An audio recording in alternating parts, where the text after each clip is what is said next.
Video kali ini adalah mengapresiasi dan mengkreasikan fabel. Apakah kalian pernah membaca atau mendengar cerita Kancil dan Buaya, Kelinci dan Kura-kura, atau yang kalian tonton di televisi?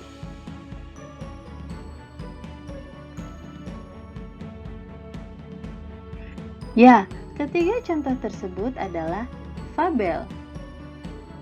Secara etimologis berasal dari bahasa Latin fabula. Fabel merupakan cerita tentang kehidupan binatang yang berperilaku menyerupai manusia. Fabel termasuk jenis cerita fiksi, bukan kisah tentang kehidupan nyata. Fabel juga sering disebut cerita moral, karena pesan yang ada di dalam cerita fabel berkaitan erat dengan moral. Ciri-ciri fabel: 1. Fabel mengambil tokoh para binatang. 2. Watak tokoh para binatang digambarkan ada yang baik dan ada yang buruk, sama seperti halnya watak manusia. 3. Tokoh para binatang bisa berbicara seperti manusia. 4. Cerita memiliki rangkaian peristiwa yang menunjukkan kejadian sebab akibat. Rangkaian sebab akibat diurutkan dari awal sampai akhir.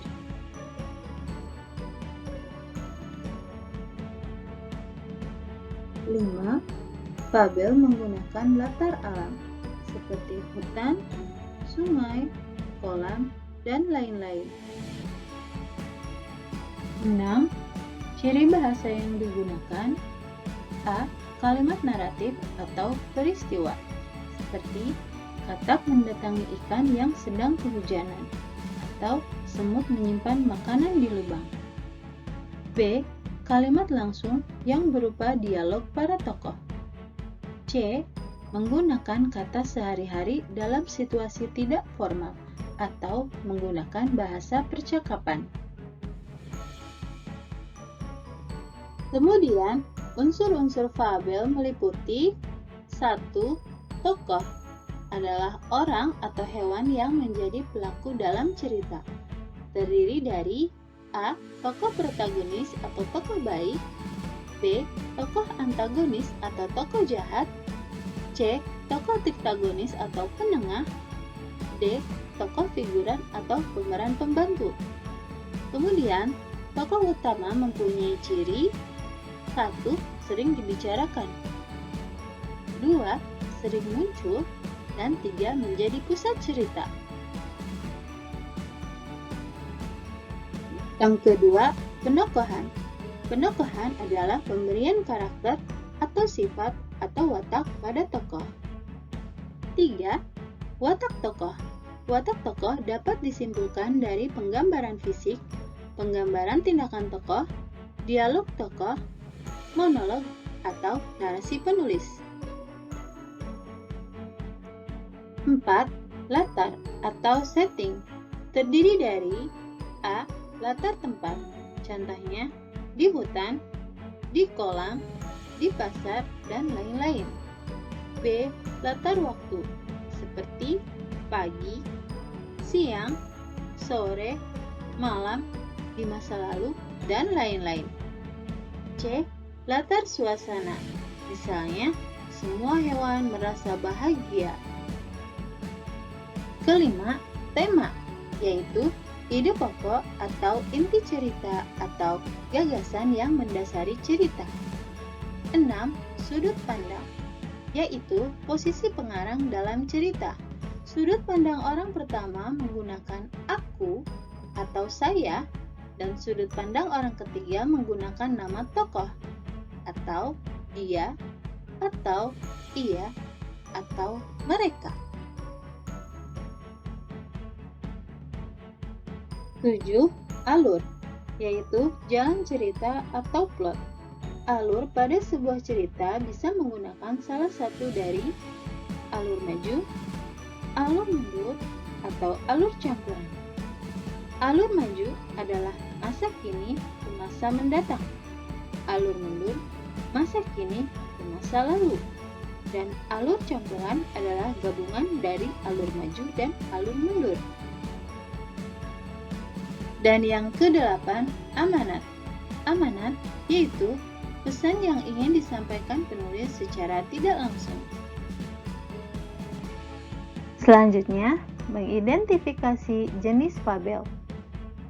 Ditinjau dari pemberian watak dan latarnya, terdiri dari 1. Fabel alami, 2. Fabel adaptasi. Mari kita bahas satu persatu. Pertama, fabel alami. Fabel alami yaitu menggunakan watak tokoh binatang seperti pada kondisi alam nyata. Misalnya, kura-kura diberi watak lamban, singa diberi watak ganas dan buas. Dan fabel alami menggunakan alam sebagai latar, seperti hutan, sungai, kolam, dan sebagainya. Kemudian, fabel adaptasi, yaitu fabel yang memberikan watak tokoh dengan mengubah watak aslinya pada dunia nyata. Misal, kura-kura yang pemalu berulang tahun di rumah makan. Dan fabel adaptasi menggunakan tempat-tempat lain sebagai latar, seperti di rumah, di sekolah, dan lain-lain. Kemudian, jenis fabel ditinjau dari kemunculan pesannya. 1. Jenis fabel dengan koda, berarti fabel dengan memunculkan secara eksplisit pesan pengarang di akhir cerita, di mana alur fabel dimulai pengenalan, mulai muncul masalah, masalah memuncak, dan ditutup dengan pemecahan masalah. 2. Jenis fabel tanpa koda, berarti tidak memberikan secara eksplisit pesan pengarang di akhir cerita. Koda sendiri adalah bagian akhir fabel yang berisi perubahan yang terjadi pada tokoh dan pesan yang bisa dipetik dalam cerita fabel tersebut. Sedangkan eksplisit adalah penyampaian secara langsung di mana isi dan pesan yang ingin disampaikan penulis dapat dipahami secara langsung. Video kali ini menceritakan kembali isi fabel.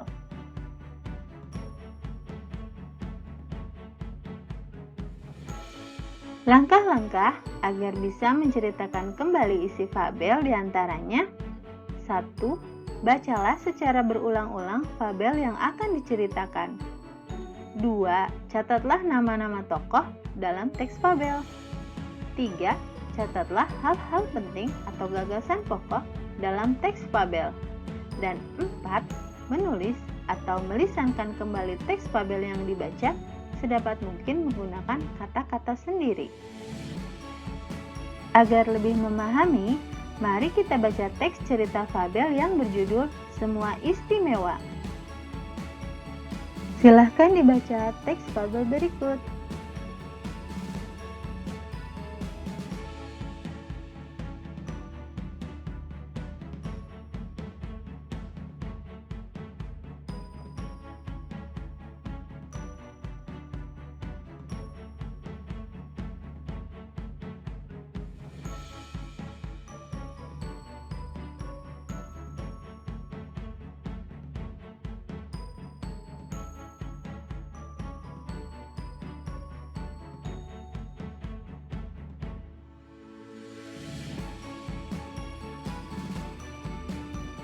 Dari teks fabel tersebut, kita bisa menentukan tokoh dan watak tokoh.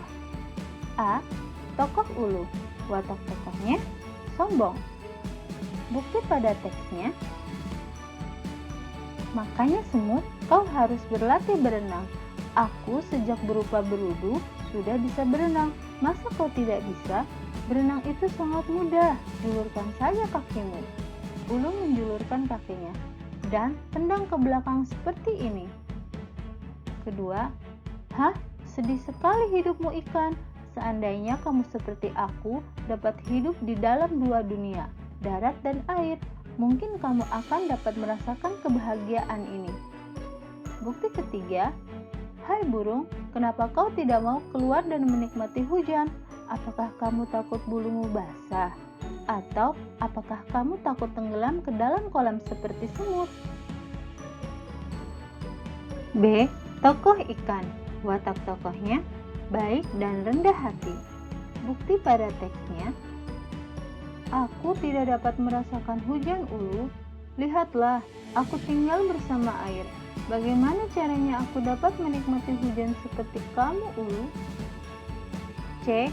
Tokoh semut. Watak tokohnya baik dan ramah.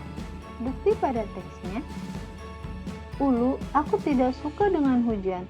Kamu lihat betapa mungilnya tubuhku. Air hujan akan menyeret dan menenggelamkanku ke kolam. Aku tidak bisa berenang sepertimu, makanya aku berteduh, sahut semut. D. Tokoh burung. Watak tokohnya bijaksana. Bukti pada teksnya, Ulu, tidakkah kamu tahu bahwa Sang Pencipta membuat kita dengan keunikan yang berbeda-beda? Aku tidak bisa berenang sepertimu dan ikan, tetapi aku bisa terbang mengitari angkasa. Burung kembali berkata dengan bijak. Itulah yang kumaksud Ulu, kita masing-masing memiliki kelebihan sendiri. Semut tidak bisa berenang sepertimu, tetapi ia bisa menyusup ke tempat-tempat kecil yang tidak dapat kau lewati.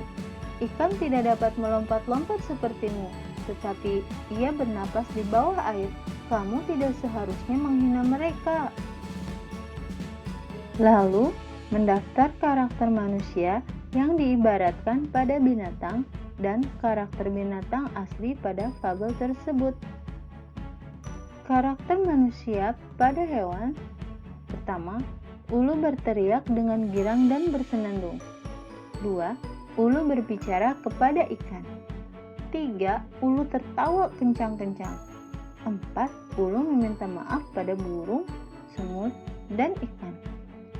Sedangkan karakter asli hewannya, hewan katak tidak bisa berteriak dan bersenandung. Kemudian, hewan katak juga tidak bisa berbicara. 3. Hewan katak tidak bisa tertawa, dan hewan katak tidak bisa meminta maaf. Nah, untuk menceritakan kembali isi fabel, tentukan terlebih dahulu rangkaian peristiwanya. Diurutkan dengan 1. Awalnya, 2. Tiba-tiba, 3. Lalu, 4. Selanjutnya, 5. Kemudian, dan 6. Akhirnya. Silahkan perhatikan rangkaian peristiwa dari fabel Semua Istimewa.